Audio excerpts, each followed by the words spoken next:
Hola, muy buenas tardes tengan todos ustedes. Qué privilegios encontrarme nuevamente con ustedes por medio de este canal de YouTube del Colegio de Licenciados en Homeopatía del Estado de Jalisco. Esta asociación de profesionales tiene como objetivo ayudar al incremento profesional de habilidades y conocimientos para toda la comunidad de licenciados en homeopatía y personas interesadas o afines a los propósitos de nuestro colegio. Bueno, comenzamos pues con esta conferencia mensual, la primera del año de 2023, que corresponde al mes de marzo. Así es que un gusto, buenas tardes y el gusto de saludarlos. No sin antes recordarle que todo este trabajo lleva el sello de un equipo de trabajo, ¿sí? Encabezado por la doctora Cruzelena Gómez Sandoval, su servidor, la maestra Jessica Livier Garza como tesorera, la maestra Marta Elena Romero Sánchez como secretaria y un grupo más de personas muy importantes, pero sobre todo muy animosas y entusiastas de compartir información con todos ustedes.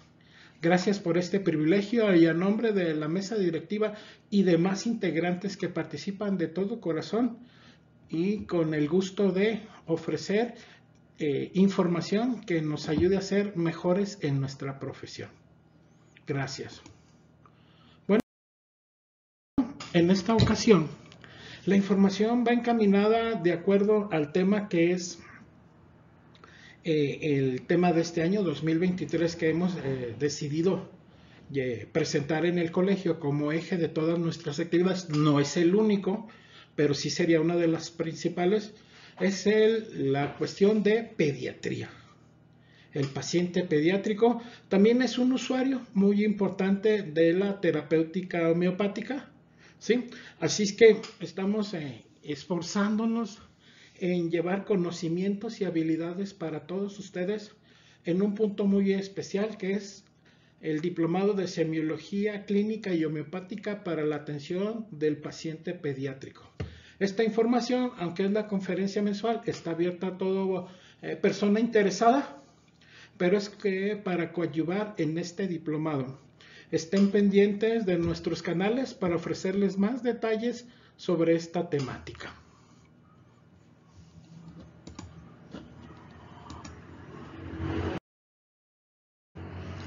Entonces, esta exposición la hemos denominado así, propedeuta pediátrica y fundamentos para la atención infantil. El ponente tiene el privilegio en esta ocasión, su servidor, Roberto Hernández Becerra, ¿sí? Vicepresidente, tengo ese privilegio, implica trabajo, ¿sí? Trabajo, aunque quizá los demás miembros del equipo también realizan mucho más trabajo que yo, estoy consciente de ello, pero también lo hacemos todo con mucho ánimo, ¿sí? Y el gusto de ofrecernos voluntariamente para nuestra comunidad. Muy bien. Pero antes de seguir con nuestra presentación, es importante advertir a todas las personas que tengan acceso a esta información que tomen en cuenta lo siguiente. Bajo ningún concepto esta ponencia tiene como objetivo sustituir la consulta de un profesional de la salud. Su objetivo es meramente informativo. Su objetivo también es desarrollar e incrementar habilidades y conocimientos en el profesional de la licenciatura en homeopatía y tampoco tiene por objeto minimizar ninguna otra terapéutica que vaya en favor de la salud humana. Nosotros los homeópatas buscamos incrementarlo, estudiamos, nos preparamos, investigamos y realizamos más actividades con este propósito. Pero en el caso de esta presentación, por ningún motivo sustituye la consulta de un profesional de la salud.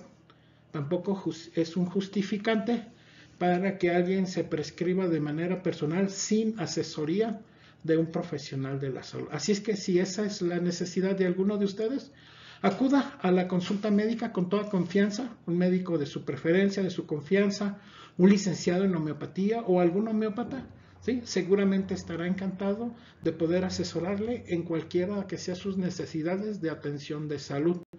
y si por alguna razón no lo puede hacer, seguramente le informará o le sugerirá cuál sería algún probable profesional de acuerdo a sus necesidades.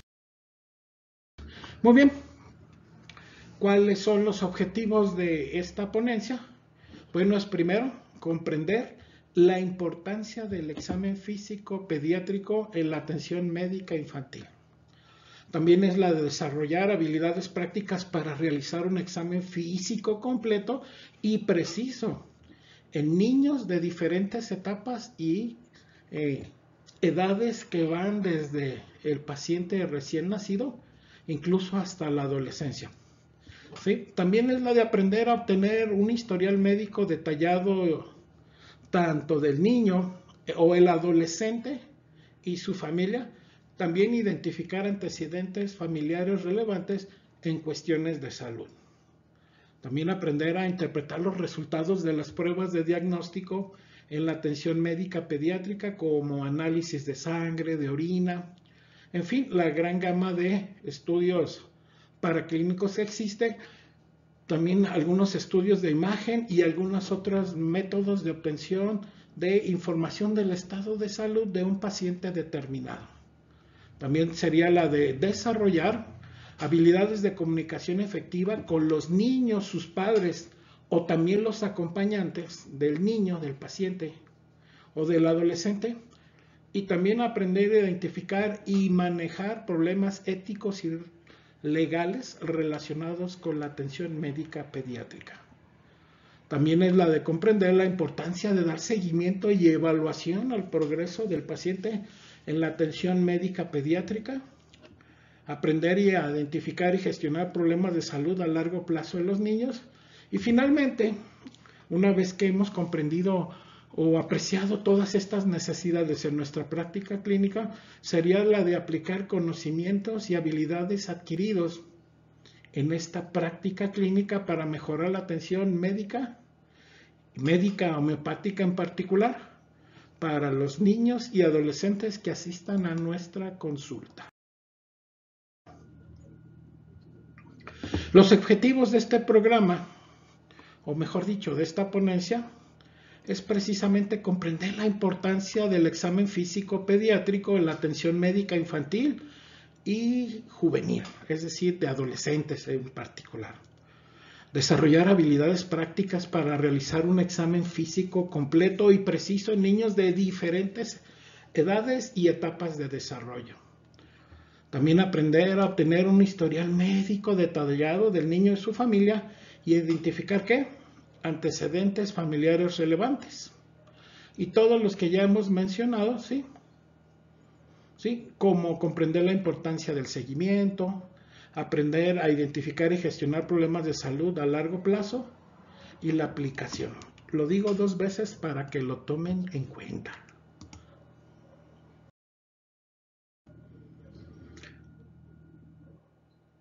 Muy bien. Algunos de los objetivos del programa de propedéutica pediátrica son los siguientes. Comprender la importancia del examen físico, ¿sí? Aprender a obtener todos los datos que ya hemos hablado, desarrollarlo. Y una vez que hemos ya hecho conciencia, el interés de esta presentación es generar esta reflexión, este punto en el que identifiquen cuáles son sus áreas de necesidad, para que ustedes vayan buscando la manera de acrecentar, profundizar o incluso perfeccionar estas habilidades en el tratamiento de los niños. Muy bien, entonces, hablando también de la introducción de esta propedéutica pediátrica, que es fundamental para entender la importancia del examen físico en pediatría, hablaremos de los 5 puntos importantes sobre la introducción a la propedéutica pediátrica y la importancia del examen físico en la pediatría. Primero, objetivos de la propedéutica pediátrica. Tiene como objetivo principal enseñar a los profesionales de la homeopatía en particular, aunque sirve para todos los profesionales de la salud, Las habilidades, adquirir estas habilidades necesarias para realizar un examen físico completo y preciso en los niños. También le damos importancia al examen físico, ya que este es una parte fundamental de la evaluación del niño y permite a los profesionales de la homeopatía detectar posibles problemas de salud que no son evidentes mediante otros métodos de evaluación. Otro punto es una evaluación sistémica. ¿A qué nos referimos con esto? De que el examen físico debe ser realizado de manera sistemática y completa para evaluar todos los sistemas y órganos del cuerpo del niño que pudieran parecer que tienen alteraciones en su funcionalidad, es decir, en su fisiología. Y la evaluación según la edad, ¿esta en qué consistiría?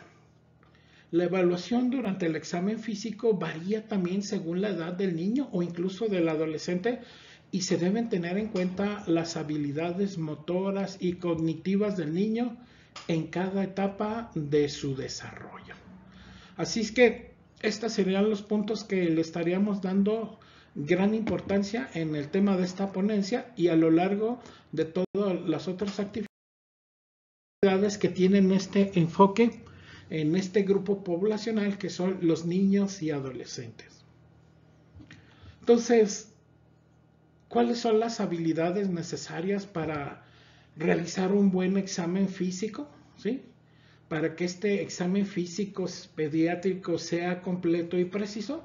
Bueno, aquí en la diapositiva nos menciona 6 puntos importantes a considerar, como lo es la comunicación efectiva, las habilidades de observar, es decir, qué es lo que aquel paciente nos está mostrando en un momento dado. También crearnos conciencia de habilidades de auscultación, técnicas apropiadas de palpación. Por supuesto, ver qué conocimientos de anatomía y fisiología son necesarios que tengamos y perfeccionar si es que detectamos alguna necesidad en nuestra práctica clínica. Y también que adquirir habilidades de interpretación de resultados. Vamos con el siguiente punto. ¿Sí? Comunicación efectiva. Y vaya que los homeópatas conocemos muy bien este punto. En esa toma del caso, este rapport, esta comunicación tanto con el paciente como con sus acompañantes y con sus familiares o quienes se encargan de la atención, educación o cualquier persona que tenga contacto directo con el paciente, es muy importante que nosotros como profesionales de la salud podamos desarrollar esta habilidad, ya que esta es crucial en la propedéutica pediátrica. ¿Por qué? Porque permite a los profesionales de la homeopatía establecer una relación de confianza y comprensión tanto con el niño como con sus padres. ¿Cuáles serían algunos de los 5 puntos importantes para esta comunicación efectiva en la pediatría? Bueno, el punto número 1 es establecer una buena relación. La comunicación efectiva comienza con el establecimiento de una buena relación. ¿Con quién? Con el niño y con sus padres o acompañantes o personas que están al tanto del crecimiento, el desarrollo, la convivencia y demás entornos en los que se desarrolla nuestro paciente pediátrico. Es importante para nosotros mostrar empatía, escuchar activamente y crear un ambiente acogedor y confortable para dicha interacción. Punto número 2. Adaptar el lenguaje y la comunicación. Es esencial adaptar el lenguaje y la forma de comunicación a la edad y nivel de comprensión del niño, en primer lugar. Para nosotros los profesionales de la homeopatía, debemos evitar el uso de términos médicos complejos o filosóficos y es importante que proporcionemos información clara y fácil de entender tanto al niño como a sus padres. Claro, de acuerdo a las habilidades de comprensión y circunstancia de cada paciente en particular, requerirá habilidades para saber transmitir estas circunstancias. A ver, hay una que me quedé atrás.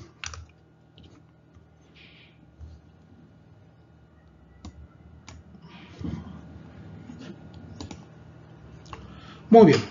El siguiente punto sería las habilidades de observación.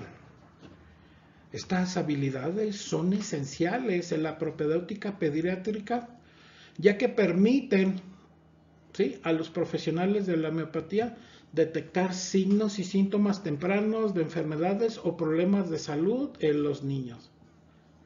¿Cuáles son los 5 puntos importantes sobre las habilidades de observación en la propedéutica pediátrica? 1. Es una observación de tipo sistémica. ¿A qué nos referimos? Primero, que esta observación sistemática es esencial para detectar cualquier cambio en el estado de salud del niño. Es decir, detectar aquellos puntos que pudieran parecer que no son normales. También debemos observar al niño de tal manera que sea sistémica en todas las áreas de su cuerpo, incluyendo la piel, las extremidades, el abdomen, el tórax, la cabeza y el cuello, y algunas otras que por las circunstancias especiales de este paciente requieran alguna atención especial. La observación detallada. La observación detallada permite a los profesionales de la homeopatía detectar signos sutiles de enfermedades o problemas de salud. También es importante prestar atención a los detalles como cambios en la coloración de la piel, la presencia de masas o deformidades en las extremidades y cualquier otro signo de dolor o molestia en un niño. La observación comparativa. La observación comparativa es importante para detectar cambios en el estado de salud del niño, pero a largo plazo.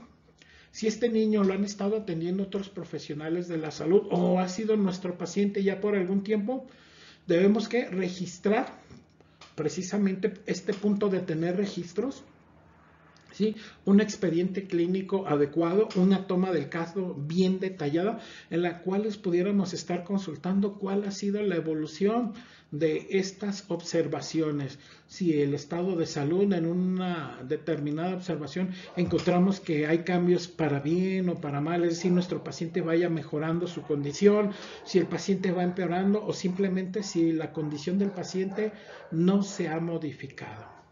¿Sí? Entonces estaríamos comparando las observaciones actuales con las observaciones previas para detectar cualquier cambio o progreso en el estado de salud del niño.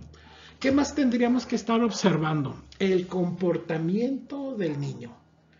Es importante para detectar cualquier problema de salud emocional o incluso psicológico en el niño. Los profesionales de la homeopatía debemos observar el comportamiento del niño y buscar cualquier cambio, ya sea en el estado de ánimo, el sueño, el apetito, el nivel de actividad, aprendizaje u otras manifestaciones que vayan siendo relevantes en la atención a este pequeño. Punto número 5. Y aquí sí quiero recalcarlo muy bien. Y es que los homeópatas todo el tiempo estamos haciendo investigación, aunque a veces escucho que dicen que la investigación no me gusta, la realidad es que el homeópata todo el tiempo está realizando investigación. Cada paciente, cada caso clínico, incluso cada situación de consulta en un mismo paciente se presenta como una situación en la que hay que realizar investigación, consultar la literatura médica, consultar la literatura homeopática, consultar el repertorio o algunas otras referencias.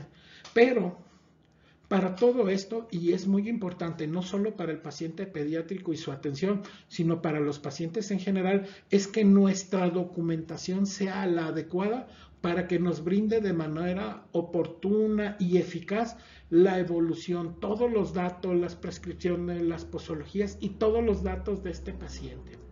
Aquí es muy importante que pongamos atención a este punto. ¿Por qué? Porque nos va a permitir realizar el seguimiento de los cambios en el estado de salud del niño en este caso y de los pacientes en general y proporcionar un historial médico completo para futuras consultas, necesidades, circunstancias, aclaraciones o lo que se vaya necesitando. Habilidades de auscultación. Estas también son muy importantes en la propedéutica pediátrica. ya que permiten detectar posibles problemas en el sistema cardiovascular, en el sistema respiratorio, en el aparato digestivo o en algunas otras zonas del cuerpo, ¿sí? ¿Cuáles serían los 5 puntos importantes sobre las habilidades de auscultación en la propedéutica pediátrica? 1. Esencial y fundamental, nuestro conocimiento de la anatomía. Es importante que tengamos un buen conocimiento de anatomía y fisiología del corazón, los pulmones, el aparato digestivo para poder identificar los sonidos de normalidad y de anormalidad que pudieran presentarse en nuestros pacientes. Punto número 2. La selección adecuada del estetoscopio. ¿Sí? El niño no es un adulto chiquito, ¿sí? Por lo tanto requiere instrumentación o equipación adecuada a las circunstancias de cada paciente. Entonces, el estetoscopio es uno de ellos, ¿sí? Que también debe ser el adecuado para la edad y el tamaño del niño. Entonces, utilizar el estetoscopio adecuado al tamaño del niño, ¿para qué? Para poder obtener referencias o información específica para ese paciente en particular. Punto número 3, la posición adecuada del paciente. Es muy importante que nuestro paciente esté en una posición adecuada para una auscultación, es decir, que se sienta cómodo, que se sienta relajado para permitir una auscultación. Aquí también es muy importante la participación de la madre, en primer lugar, el padre, la abuelita o con los familiares o compañías con los que el niño tenga confianza, que solicitar su cooperación y su ayuda para relajar al niño. Para nadie es un secreto que un niño nervioso, ansioso, inquieto, irritable puede que volverse un motivo para que la información que obtengamos sea insuficiente, inadecuada o poco precisa. Por eso es muy importante. ¿Qué también tenemos que conocer? Los sonidos anormales, poderlos comparar con los sonidos normales. ¿Qué está pasando? ¿Cuál es la causa? ¿Qué está sucediendo? Entonces, como profesionales deberemos estar capacitados para identificar sonidos auscultatorios tanto normales como anormales, ¿sí? Puesto que estos sonidos anormales pueden indicar posibles problemas de salud que deben ser evaluados y tratados adecuadamente por el profesional adecuado, o incluso si está en nuestras manos, pues ofrecerle la asesoría adecuada, el tratamiento, y si no, poder o saber derivar oportunamente a un paciente para otro nivel de salud si es que detectamos que esta es la necesidad de un paciente. Y nuevamente lo volvemos a repetir. De hecho, en cada paso volvemos a hablar en estos 5 puntos de cada uno de los aspectos que son importantes, y vuelvo a recalcarles la documentación adecuada. Tenemos que registrarlos para poder consultarlos, para poder explicarlos, para poder evaluarlos, para poder compararlos, etc. Es muy importante que nuestra información esté organizada, bien asentada, que esté disponible, ¿sí? Incluso para poderla compartir, puesto que también de ahí salen muchos datos o informes hasta para desarrollar protocolos de investigación. ¿Sí? Esa es la experiencia que me ha tocado conocer y se las comparto para que tomen conciencia de ello. Es que el homeópata trabaja muy bien, tiene buena iniciativa, le gusta atender a sus pacientes, pero quizá algo de lo que algunos he detectado es que la documentación precisa y adecuada para cumplir muchos aspectos de nuestra actividad profesional, entre ellas el desarrollo de protocolos de investigación que tanta falta nos hace en la terapéutica homeopática. Es muy importante esta documentación. Técnicas de palpación. Entonces, igual, seleccionar las técnicas adecuadas, igual una evaluación sistémica o sistemática, que el paciente igual que en la auscultación, en la palpación, que se sienta cómodo y relajado, saber detectar, comparar, ¿sí? En cierto lado, en su parte contralateral, la alteración, morfología, situaciones, densidades, características de estructuras que pudieran parecer anormales para poder profundizar en ellas, ya sea solicitando estudios radiológicos o lo que es nuestro tacto, y con la experiencia vamos teniendo la capacidad de identificar. Igual sigue presentándose este punto de qué, de saber qué, identificar, pero también documentar nuestros hallazgos.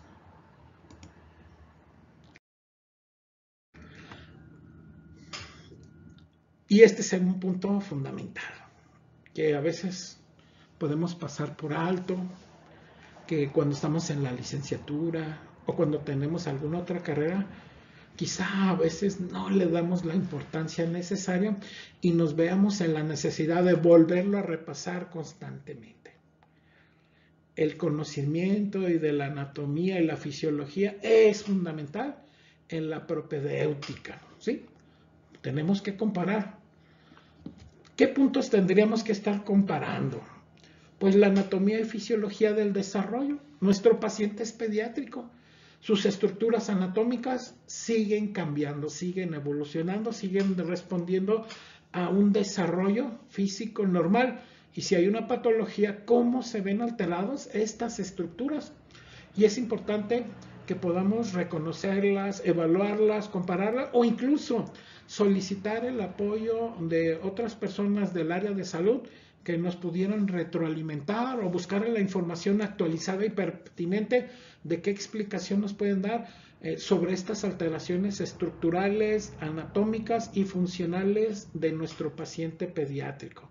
Entonces, sí es importante que conozcamos cuáles son las estructuras, cuáles son sus mediciones, sus dimensiones desde el paciente, desde su nacimiento hasta la etapa de ¿qué? De la adolescencia. Incluye conocer los cambios en órganos, sistemas del cuerpo a medida que el niño va creciendo y desarrollándose. Hay algunos que son todavía aún, no quiero decir más importantes, pero que son muy claves, saber evaluar como la anatomía y fisiología del sistema cardiovascular, sin minimizar otras estructuras o funciones del cuerpo, pero este es un sistema que tiene mucha importancia. ¿Por qué? Porque el músculo cardíaco también va cambiando, las estructuras de los vasos sanguíneos, la función y distribución, comportamiento, también va no precisamente cambiando, sino va evolucionando o incluso se va especializando. Otro punto muy importante que debemos conocer en el niño es la anatomía y fisiología del sistema respiratorio, la estructura pulmonar, de las vías aéreas, la función del sistema respiratorio, vías aéreas altas, vías aéreas bajas, su comportamiento, la fisiología, la mecánica ventilatoria, el proceso respiratorio y cómo interactúan tanto el sistema cardiovascular con el sistema respiratorio. Otro aparato y sistema que también es muy importante conocer es el sistema gastrointestinal. Es importante entender la anatomía y fisiología de este aparato, incluyendo la estructura del tracto digestivo, la función del sistema gastrointestinal en el cuerpo del niño. Y uno más, ojo, hay más, porque el paciente pediátrico pues es exigente en cuanto a la necesidad de conocer, tener habilidades y conocimientos, ¿sí? Pero también otro de suma importancia es la anatomía y fisiología del sistema nervioso. La estructura del cerebro, la médula espinal, los nervios periféricos, el sistema nervioso, cómo es el comportamiento, cuáles son sus características específicas para cada etapa del desarrollo, cómo va creciendo, cómo se va adaptando y comparar o saber comparar normalidades como anormalidades y buscar posibles explicaciones por cuenta propia o en un trabajo interdisciplinario con otros miembros del equipo de salud. Habilidades para la interpretación de resultados. ¿Por qué serían también importantes? Puesto que el niño, como ya mencionamos, no es un adulto chiquito, también diversas pruebas de laboratorio de análisis clínicos o diversas interpretaciones en el área de radiología e imagen o en medicina nuclear o en algunos otros procedimientos son muy especiales, puesto que no tiene el mismo tamaño, las funciones, aunque son similares, tienen características muy especiales en nuestro paciente pediátrico. ¿Cuáles serían los 5 puntos importantes? Bueno, primero, conocer las pruebas diagnósticas, sobre todo las que son más comunes en el área de pediatría o de manera general para cualquier paciente, como es la biometría hemática, el examen general de orina, la química sanguínea de 6 elementos o de más elementos, los electrolitos, algunas cuestiones hormonales, algunas cuestiones de hematología más especializadas, ¿sí? Y saber conocer y comparar y estar consciente de que los parámetros para el recién nacido, para el lactante, para el escolar, para el adolescente o incluso el adulto joven van a tener algunas variaciones en cuanto a sus resultados, ¿sí? Por ejemplo, la respuesta inmunológica en el recién nacido. Podemos encontrarnos en una biometría un conteo de leucocitos totales muy elevados, ¿sí? 20,000 o incluso 30,000, ¿sí? Donde el paciente en realidad está cursando por una situación de normalidad. Y acuérdense otro punto, que los estudios de laboratorio, los estudios de imagen o los resultados de procedimientos y evaluaciones funcionales y demás, por sí solas no nos dan toda la información de un paciente. También entra en juego lo que el paciente nos refiera, lo que sus acompañantes, lo que las personas que interactúan con él, los signos, los síntomas y esta vía de información que son los datos epidemiológicos de cada momento en cada población y en cada fecha en particular, ¿sí? También son muy importantes. Hay que estar atentos a los boletines epidemiológicos, ¿sí? Entonces, una interpretación adecuada de los resultados nos debe dar esta capacidad para evaluarlos y compararlos durante ¿qué? La evaluación de estado de salud de nuestro paciente pediátrico.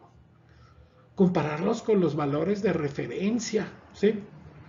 Para poder ¿qué? Tomar decisiones terapéuticas, decisiones de que nuestro paciente debamos canalizarlo a otro profesional más especializado de otro nivel o de otra área del área de salud donde nuestro paciente requiera ser ¿qué? Analizado, atendido, evaluado y sea necesario la implementación de alguna terapia. Por lo tanto, también debemos identificar resultados anormales.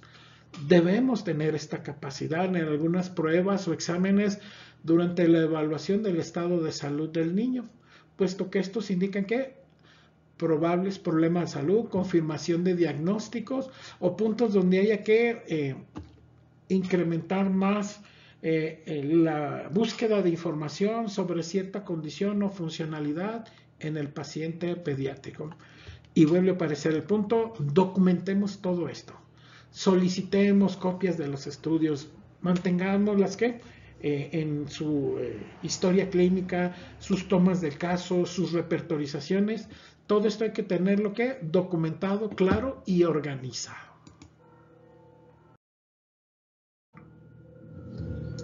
Entonces, cuando nosotros tenemos todas estas habilidades, podemos proporcionar que una mejor atención de salud y así estaremos en condiciones de ¿qué? De mejorar el estado de salud de nuestros pacientes. Punto número 4, el desarrollo infantil, ¿sí? El desarrollo físico y cognitivo del niño. ¿A qué se refiere a este proceso gradual de crecimiento y maduración que experimentan todos los niños desde el nacimiento hasta la adolescencia? Este proceso incluye cambios físicos, mentales y emocionales que se producen a medida que los niños van adquiriendo ¿qué? Habilidades y conocimiento. ¿Qué podríamos hablar en cuanto al desarrollo físico? ¿Sí? Pues que el desarrollo físico, los niños van creciendo, ¿sí? Van cambiando de estatura, las dimensiones de su cuerpo están siendo modificadas. ¿Qué podemos hablar también en cuanto a su desarrollo mental? Bueno, sus ideas, sus pensamientos, sus forma de percibir el mundo también está siendo modificada a medida que el niño interactúa con otros niños en el ambiente familiar, en el ambiente de la casa, en el ambiente escolar, en su colonia o con otros niños. Sí, podemos irnos dando cuenta si el niño se va adecuando, se va adaptando. En cuanto al crecimiento cognitivo, esas habilidades de inteligencia, en qué áreas de salud, qué modelos de inteligencia va desarrollando nuestro paciente, ¿sí?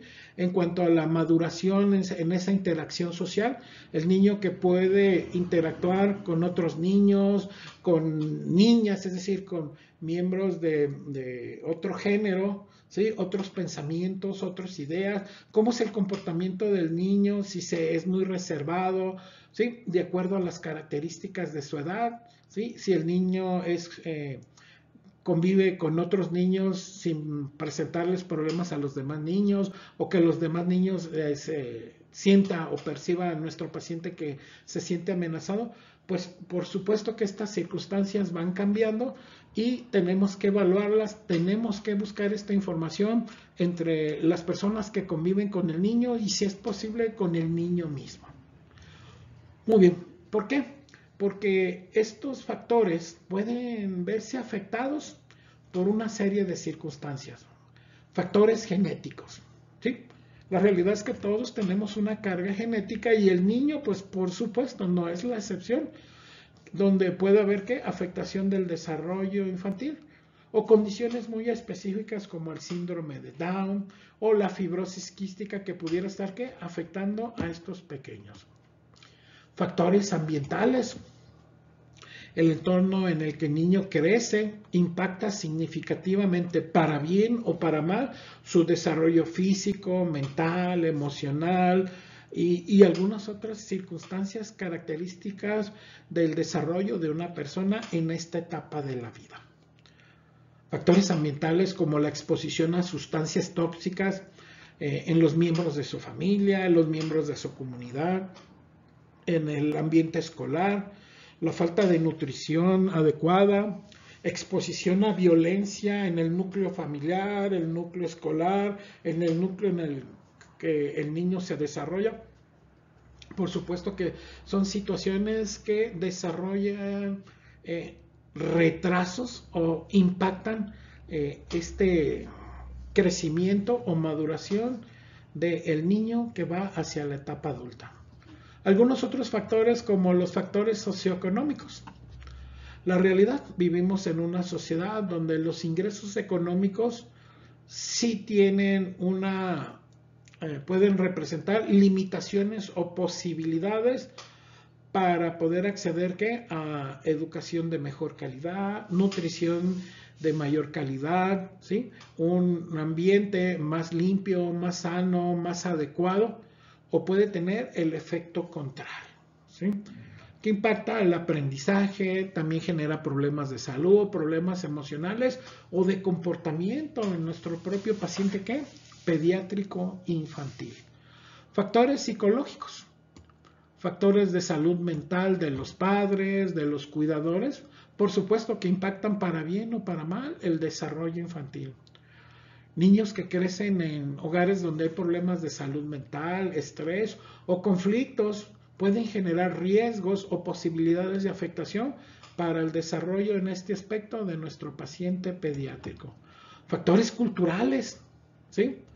Prácticas de crianza, culturas que enfatizan la independencia o que enfatizan la independencia, cuestiones religiosas, cuestiones alimentarias, y la lista es larga. Pues eso también tenemos que tomarlo en cuenta a la hora de ofrecer nuestra propuesta terapéutica, la decisión por una terapia específica para el pequeño.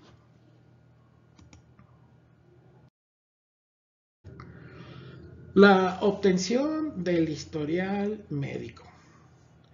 El historial médico del niño es un componente esencial de la propedéutica pediátrica, ya que proporciona información valiosa para el diagnóstico, el tratamiento y cuidado del paciente.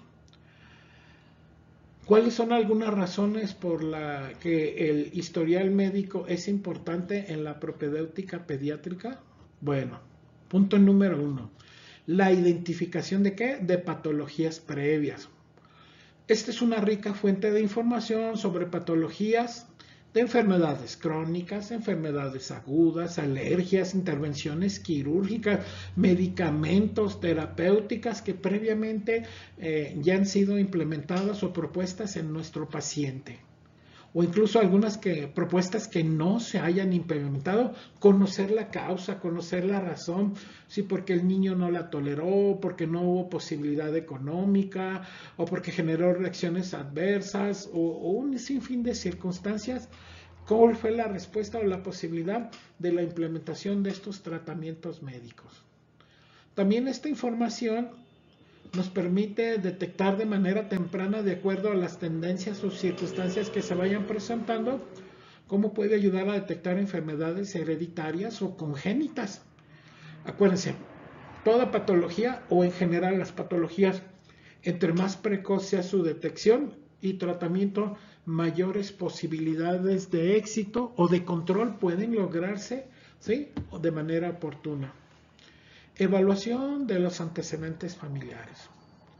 El historial médico puede proporcionar información sobre enfermedades en la familia, que también nos ayuda a identificar factores de riesgo para enfermedades hereditarias, para hábitos y costumbres que puedan orientar e incidir en el diagnóstico y en el tratamiento. Estos factores de riesgo, o no precisamente que afecten de manera directa a nuestro paciente pediátrico porque él tenga el hábito o la costumbre, sino porque en otros miembros de la familia pueden estar presentes. Por ejemplo, problemas respiratorios en el niño porque convive con padres o adultos que tengan el hábito de fumar, o que tengan el hábito de consumir drogas, alcoholismo o enfermedades crónicas en la familia de origen ambiental por la zona donde se vive, factores como la contaminación, ¿sí? Y qué otros tratamientos, cómo ha sido su respuesta, la tolerancia, si estos tratamientos han sido eficaces o ineficaces, tanto de otras terapéuticas como de la propia ¿qué? Homeopatía. Otro punto muy importante es la obtención del historial médico, ¿sí? Es otra oportunidad también para recopilar información importante sobre la salud y el historial del niño. ¿Cuáles algunas preguntas pudieran ser fundamentales para la evaluación de esta entrevista médica? ¿Sí? Primero, pregunta fundamental: ¿cuál es la razón de la visita? ¿Cuál es la razón por la que se nos está consultando? ¿Sí? Es importante saber el por qué se ha programado esta consulta para poder centrarse en los síntomas o problemas específicos que tenga el niño, aunque no necesariamente sean los más importantes. Cada patología, cada situación tendrá sus propios requerimientos, tendrá sus propias evaluaciones. Pero sí es importante por qué están solicitando nuestros servicios, cuál es el motivo de la consulta. Punto número 2. ¿Cómo ha estado qué? El estado de salud general del niño. También es importante conocer no solo lo que le duele, no solo lo que le inquieta, lo que le molesta, ¿sí? De qué otras cosas ha estado enfermo, de qué otras cosas ha enfermado recientemente, o qué otras situaciones los hermanitos, ¿sí? O los niños con los que convive. ¿Qué tal en una epidemia de hepatitis A en el centro escolar, en la propia familia, en la colonia, en el barrio? Pudieran estarnos ¿qué? Ofreciendo información. Dato también importante: ¿cuándo fue la última vez que el niño recibió atención médica? No solamente para conocer cuál fue el tratamiento, en qué consistió, cuál fue el resultado, sino también poder conocer o saber o tratar de deducir qué tan al pendiente están los padres, los cuidadores o los responsables del niño ante las necesidades que el niño ¿qué? Vaya presentando. Si ha tenido necesidad y cuáles han sido las propuestas terapéuticas y hace cuánto tiempo. Lo que mencionamos: ¿hay antecedentes familiares de enfermedades o afecciones médicas? para detectar aquellas posibilidades, aquellos riesgos o la posibilidad de que cierta patología presente en esa familia o en ese entorno se presente también en nuestro paciente en particular. ¿Para qué? Reconocer estos factores de riesgo. Siguiente pregunta. ¿Qué medicamentos o suplementos ha estado tomando el niño? Es importante conocer los medicamentos o los suplementos que el niño está tomando para poder evitar que posibles interacciones o efectos secundarios. Todos los tratamientos o las terapéuticas dentro de sus mismas propuestas terapéuticas o en la interacción con otras propuestas terapéuticas, ¿qué tanto pueden generar interacciones o efectos secundarios? Eso también debemos tomarlo en cuenta. Pregunta número 6. ¿Ha tenido el niño alguna reacción alérgica a algún medicamento, algún alimento? ¿La interacción con alguna mascota? ¿Se ha cambiado de casa? ¿Sí? Para evitar que estas exposiciones innecesarias, y ojo, también para nosotros los homeópatas, conocer modalidades, variaciones u otras circunstancias que nos ayuden a orientar u obtener información necesaria. Pregunta número 7, también importantísima. ¿Ha tenido el niño alguna cirugía o procedimiento médico previo? ¿Sí?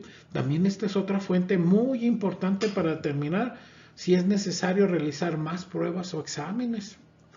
Pregunta número 8. ¿Cómo ha sido el desarrollo del niño? Es importante conocer el desarrollo del niño, incluyendo los hitos o puntos claves en su desarrollo. Cuándo cumplió el año, cuándo cumplió los 3 años, cuándo cumplió los 5 años, cuándo entró a la escuela, cuándo pasó a tercer año, cuándo se graduó de la educación primaria, cuándo inició su educación secundaria, cuándo hizo trámites para ingresar a la preparatoria. Cada circunstancia va presentando características muy específicas. ¿Sí? Muy bien. Sigamos con el siguiente punto. En esta obtención del historial médico, ya vimos los puntos a considerar. ¿Sí? Enfermedades hereditarias o familiares causadas por mutación en los genes que pueden ser transmitidos de padres a hijos, si hay antecedentes familiares como enfermedades cardíacas, trastornos del espectro autista, Alzheimer, diabetes, enfermedad de Huntington o algunas otras enfermedades autoinmunes que pudieran estar presentes en ese entorno familiar. Enfermedades crónicas. Asma, la diabetes, la hipertensión arterial. ¿Para qué? Para determinar el riesgo en el niño de que pueda desarrollar estas patologías en el futuro y de una vez ir tomando las previsiones si es que existen estos factores de riesgo, estas prevenciones. Enfermedades infecciosas en la familia. Tuberculosis, VIH-Sida, ¿sí? El riesgo de que el niño pudiera desarrollar o ser portador, ¿sí? Que aún no manifiesta signos y síntomas, para realizar pruebas específicas y detectarlas de manera oportuna. Antecedentes de cáncer, ¿sí? Si hay o ha habido pacientes que requieran tratamiento oncológico, ¿sí? Sabemos que las cuestiones familiares y genéticas son factores de riesgo muy importante para este tipo de patologías. Trastornos mentales. Identificar en familiares trastornos mentales como depresión, trastornos de ansiedad, trastornos de bipolaridad, entre otros. ¿Para qué? Para determinar riesgos en el niño de desarrollar estos trastornos y, si es necesario, dar un seguimiento más cercano en estos aspectos. Punto número 6. Examen físico, pediátrico, pero ahora ya nos vamos centrando en áreas más específicas. Por ejemplo, la cabeza y el cuello. En pediatría es fundamental, ¿sí? es evaluar esas estructuras craneoencefálicas y cervicales del niño. Algunas técnicas que son importantes, ¿sí? Van a ser, regularmente son las 4 que hemos hablado: de la inspección, de la palpación, la percusión, la auscultación, ¿sí? Y algunas otras muy especializadas. Obviamente es que si las patologías es altamente específica, bueno, podemos concentrarnos en ella, pero en una revisión general, la inspección, cuando estamos buscando o evaluando la situación de la cabeza y el niño, pues debemos que inspeccionarlo desde diferentes ángulos, evaluar la forma, el tamaño, la simetría, la piel, el rostro, el cuero cabelludo, buscando signos de inflamación, infección, cicatrices o lesiones. Otro punto muy importante que quizá no lo haya mencionado, pero que también es importante detectar en el paciente de pediatría, son aquellas secuelas de maltrato infantil. Sí, es una realidad, tristemente. Los niños se ven expuestos a maltrato físico, mental o emocional, y sí se requiere habilidad y tener conocimientos o habilidades adicionales sobre el manejo de estas circunstancias, ¿sí?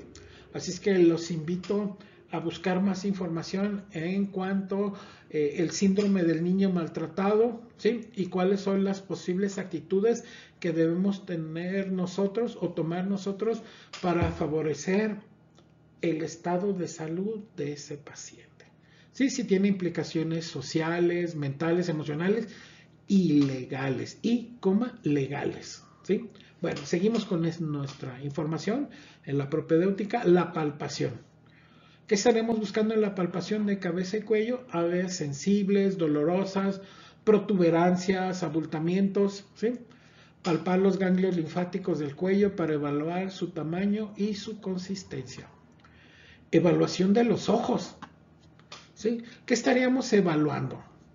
La agudeza visual hasta donde sea posible, si mantiene la atención, la visión, la movilidad, presencia de anomalías como el estrabismo o nistagmus, es decir, problemas en el control de los globos oculares que pudieran ser visibles o muy evidentes. Evaluación de los oídos. Tener habilidades para evaluar la audición, anomalías en esta función del cuerpo, infecciones en los oídos, problemas estructurales, la evaluación de la boca y la garganta. Es un punto fundamental, muy recurrente, muy necesario en la atención del paciente pediátrico, detectar posibles infecciones, anomalías estructurales, amigdalitis, la forma de la úvula, si tiene una forma normal, si se encuentra bifurcada, ¿sí? Incluso evaluar cuestiones de higiene bucal y qué implicaciones, buscar algunas preguntas entre los padres, los cuidadores o quienes están al tanto de qué, de estos aspectos en el niño, incluso en el adolescente. Dentro también de la evaluación del examen físico, pues obviamente son los signos vitales. Medición de la temperatura corporal. La medición en la axila, en la boca, en el oído. Una de las más comunes pues es la medición de la temperatura axilar, ya sea con un termómetro de mercurio, digital, ¿sí? O infrarrojo, que son los más novedosos, ¿sí? Quizá hay algunos más modernos, no los conozco, pero en particular los infrarrojos no hay necesidad de estar palpando de más o molestando, inquietando, incomodando al pequeño, ¿sí? Con estas mediciones. Evaluación de la frecuencia cardíaca, ya sea mediante la palpación del pulso de la muñeca, el cuello, la ingle, o ya también existen diversos dispositivos electrónicos que nos pueden ayudar. Ojo, siempre y cuando estos dispositivos estén adaptados a las características, circunstancias y nivel de desarrollo, sobre todo físico, de nuestro paciente pediátrico. ¿Sí? Hablamos del termómetro, del esfigmomanómetro, hablamos del pulsioxímetro, el estetoscopio y algunos otros instrumentos de consultorio que son los adecuados y específicos para este grupo poblacional. Auscultar el corazón, la frecuencia respiratoria, contar las respiraciones del niño, sobre todo cuando el niño no se da cuenta, para evitar que alteraciones. Es decir, lo más natural y normal que las circunstancias nos permitan. Evaluación de la presión arterial. ¿Sí? Se puede evaluar en los niños mayores con un manguito para medir la presión arterial y un esfigmomanómetro. Si no tenemos el aparato, si no tenemos la experiencia, bueno, entonces podemos canalizar a nuestro paciente, ¿sí? Derivarlo al especialista apropiado si es que no contamos con estos instrumentos ni con la habilidad para evaluar los resultados. Bueno, podemos apoyarnos en otros colegas o otros profesionales del área de la salud. Punto número 7. Examen físico pediátrico ¿de qué? De tórax y pulmones. Es parte importante de la exploración pediátrica. Inspección ¿de qué? Del tórax. Evaluar simetría y expansión del tórax durante el proceso de inspiración, de expiración, y buscar también cicatrices, deformidades o lesiones. Palpación, presencia de masas, abultamientos, zonas dolorosas, ¿sí? La expansión del tórax en el proceso de la ventilación pulmonar. La percusión, ¿sí? Sobre todo en niños ya más grandes. Buscar ruidos resonantes, ruidos apagados, presencia de líquido o tejido sólido en las estructuras pulmonares. La auscultación en diferentes áreas, incluyendo la tráquea, los bronquios, los pulmones. Buscar estos ruidos normales, compararlos con los ruidos anormales, ¿sí? La respiración profunda. Y buscar estos ruidos anormales que pueden indicar la presencia de infecciones u otras patologías de esta zona del cuerpo o de esta función. ¿Qué estaríamos buscando? Ahora sí, ya en los ruidos anormales. Sibilancias, sonidos agudos, silbantes durante la inhalación, la exhalación, que nos pueden indicar estrechamiento de vías respiratorias como el asma o la bronquitis.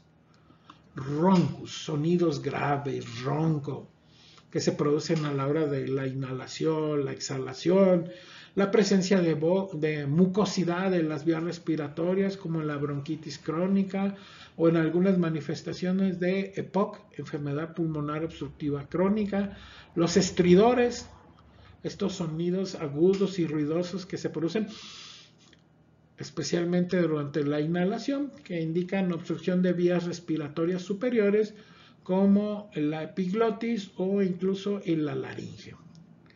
Ruidos crepitantes, sonidos de crujido que se producen durante la inhalación, presencia de líquido en los pulmones pueden ser indicativo de ellos, la neumonía o el edema pulmonar, ¿sí? Entonces sí es importante que tengamos esta capacitación para poderlos reconocer y determinar su posible significado. Buscando posibles alteraciones o detectar algunos problemas que pudieran afectar la salud del niño. Muy bien. Y finalmente en esta presentación hablaremos del examen del corazón y sistema cardiovascular. Algunas técnicas sencillas pues serían la inspección, ¿sí? Como parte del tórax, la presencia de cicatrices, deformidades o lesiones, sensibilidad, presencia de masas mediante la palpación o abultamiento, la expansión del tórax, evaluarla si es normal o no anormal, la auscultación, los ruidos que producen la actividad del propio corazón, de los vasos sanguíneos en el tórax, ¿sí? La detección de posibles soplos o murmullos que pueden indicar problemas cardíacos. Muy bien. Bueno, pues aquí vamos a ponerle una pausa a esta actividad de propedéutica pediátrica, ¿sí? En la siguiente sesión estaremos hablando del complemento de esta presentación para que estén muy pendientes. Ya saben que lo hacemos con mucho gusto el compartir esta información. También es muy importante que en la caja de comentarios aquí en el video nos dejen sus preguntas, nos dejen sus peticiones o si tienen alguna solicitud de alguna información y en la medida de posible les estaremos dando la respuesta. No se les olvide que estas actividades son como preámbulo y también como complemento al diplomado que estaremos llevando a cabo en el colegio con 2 sesiones, una sesión teórica y una sección práctica de la detección de ciertas patologías o padecimientos en el paciente pediátrico y su semiología clínica, su semiología homeopática y la búsqueda de rubros repertoriales en la parte práctica. Así es que estén pendientes de nuestros canales de información. No se olviden de nuestra página www.coleg, son las siglas de nuestro colegio, Colegio de Licenciados en Homeopatía del Estado de Jalisco.mx. Ahí estaremos ofreciéndoles más información o antes si la tenemos disponible. Entonces no nos queda más que agradecer el favor de su atención, ¿sí? Y reiterarles nuestra amistad, nuestro compañerismo y estamos pendientes de sus comentarios y respuestas. Muchas gracias y nos vemos en la siguiente exposición.